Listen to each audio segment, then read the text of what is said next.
Good morning! Kamusta? Kagigising lang namin. Anong oras na? Alas 10 na. Late na kami nagising dahil kagabi galing ulit kami sa galaan. Gabi na kami gumala at ang aking misis. Ma! Kaway ka muna.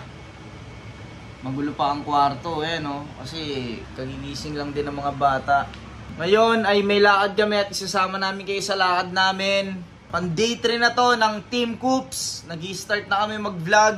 Sa mga hindi pa nakasubscribe, subscribe kayo sa channel ko. At syempre, para updated kayo sa mga ilalabas namin kakupalang mag-asawa. Alam nyo na kung anong gagawin natin ngayong araw. Kung hindi ang mangulol. Let's go! At yun na nga, yan, nagliligpit na ako. Kita nyo naman kung gaano kalupit magligpit. Yan, at syempre, kailangan ko muna magligpit bago kami magasikaso at maligo at bago paliguan ng mga bata dahil ganyan na lagi namin ginagawa. Kita nyo, lupit ako.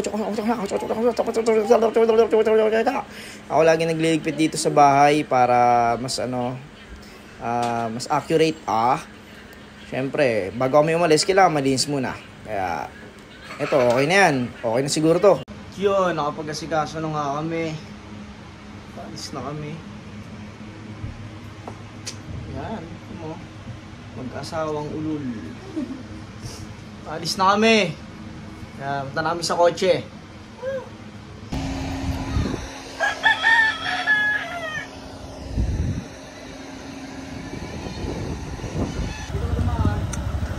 Yan, pinapainit ko muna yung kotse. Sa parking lot.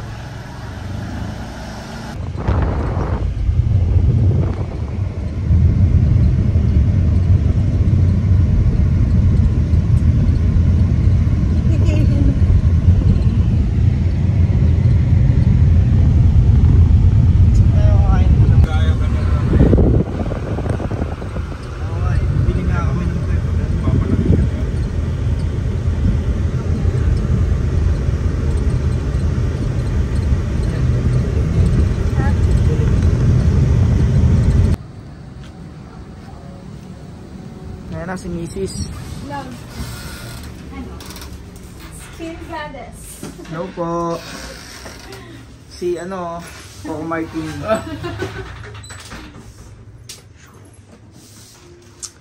Yan, nandito na kami ngayon sa ni Mrs. Yan Skin Goddess. Yan, dito kami lagi ni Mrs. Diyan siya nagpapa-session yan. Manganganak na siya. Kukumuta na siya. Ilalabas ng bagong baby. Tingin na pag dudukutin, titingin ako Sabihin ko pa kung ilang CM na. Yan. Buka na po. Dito kayo magpaganda. Talagang gaganda. Yan, Dito kung bakit maganda si Mrs. Yan ang sikreto. Skin Goddess. Yeah. Anong to, madam? Anong Gentry, no? Gentry. Ayan, si Doktora. Ito, diba? Yan, pinapaganda si Mrs. kasi gagamitin ko rin naman ang gagamitin, diba? Dapat ganon. Hindi yung gamit kayo ng gamit. Hindi nyo inaano Dapat, pinapaganda nyo rin. Parang lang din yan, no? Yan, diba? Nahihiya ako. Smile ka muna.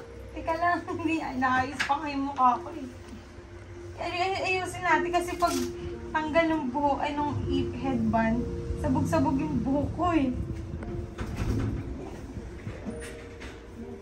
Ito, ang ganda Si Ronilyn yan, Ronilyn! Tagos ng ilong. Siyempre. Yan, pinupunasan muna. Siyempre, nililinis muna. Diba? Ang pogi pa ng taga-Punas. Siyempre. Mali kayo. Kamali kayo na sinabi. Bakit ulit? Maganda pala. Ba yan? Nagkamali ako.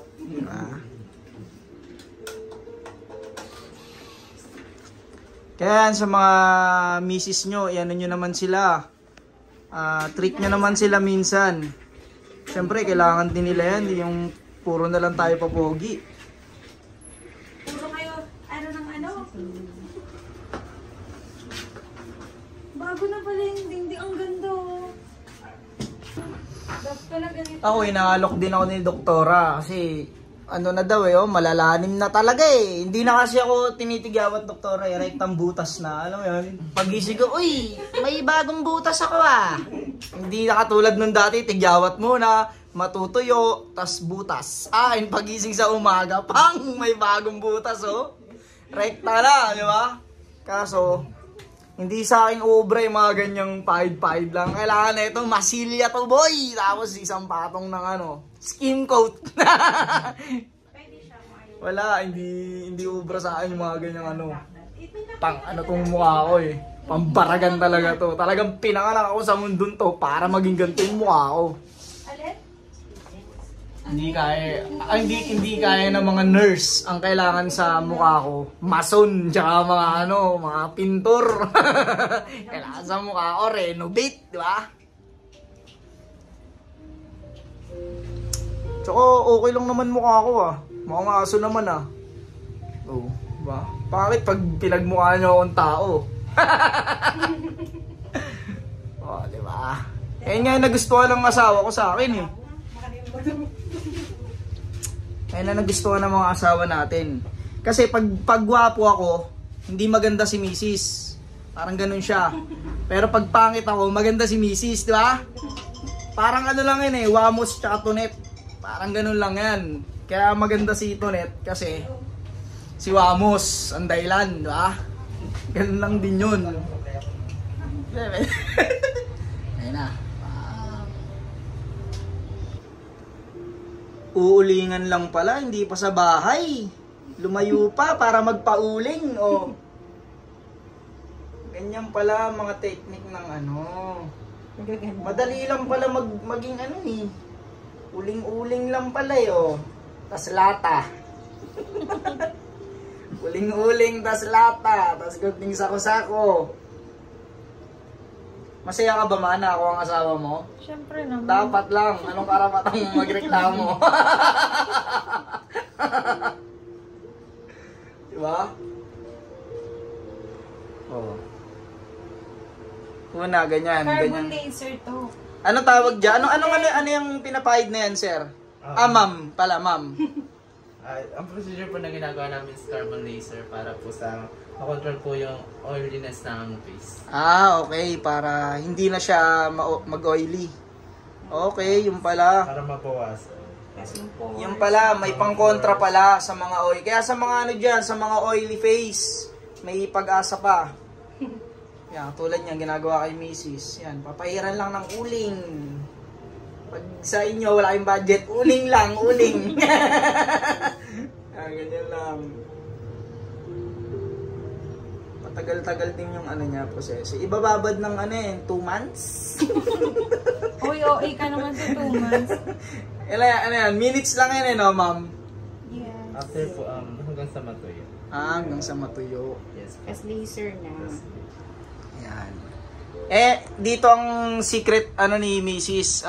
Secret, ano bang tawag sa ganun? Laboratory. Kung bakit siya maganda.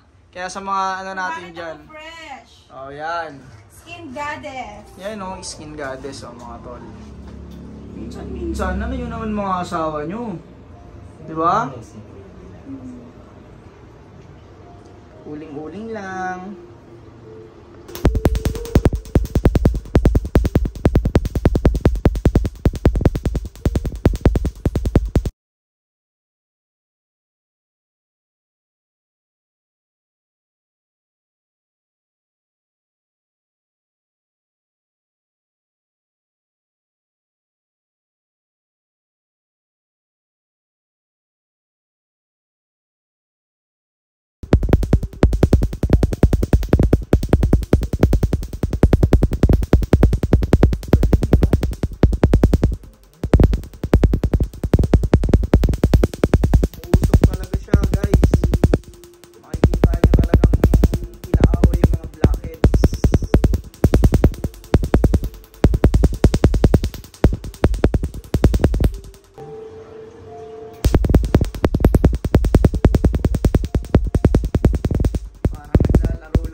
syempre, pagkatapos ulingan at paputukan, syempre, lumabas na ang Monta Cream.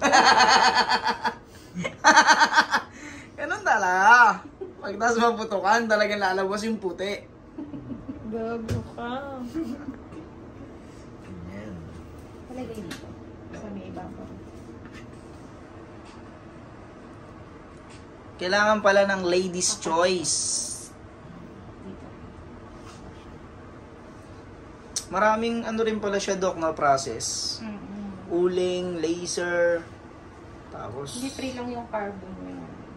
Ano? Maganda Diba? dito sa Sobrang Skin Goddess. solid dito sa Skin Goddess. May free. Sobrang bait ng may-ari. Oh, diba? Si may-ari. Yay!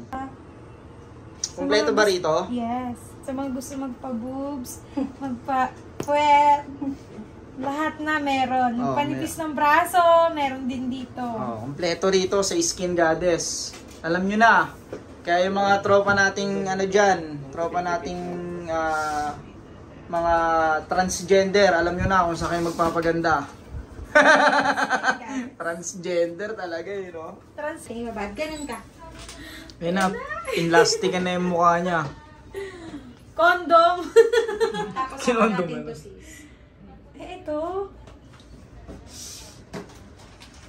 Ano ang gagawin nyo dyan? Barbie R. Diba Barbie R tayo? Kasi yung braso natin masyadong pangdigmaan. Kita nyo ba? Pang sapakan to eh. Kinakabahan ka, ma? Hindi naman. Pang ilang beses ko na dito sa skin. Hindi, kumbaga, ngayon ka lang Barbie arm. Pang Barbie R. Hindi ka kinakabahan. Hindi naman. Ako, kinakabahan ako sa bayaran eh. Mas nakakatakot yung bayaran, di ba?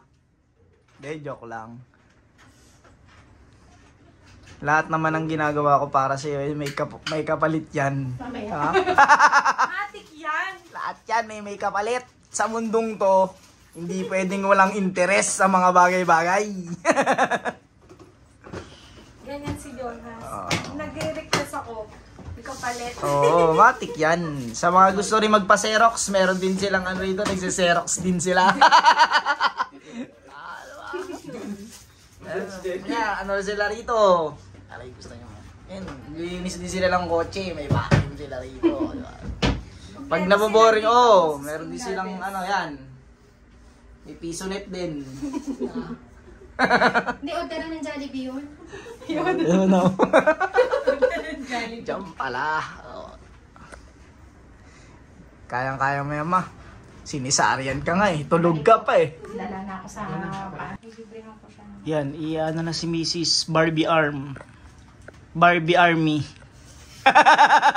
Brasong pansundalo, di ba?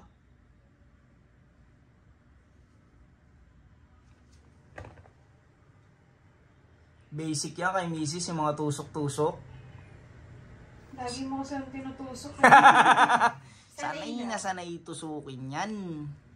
Masakit, ma? Hindi, mas masakit pa rin yun sa'yo. Salbahe.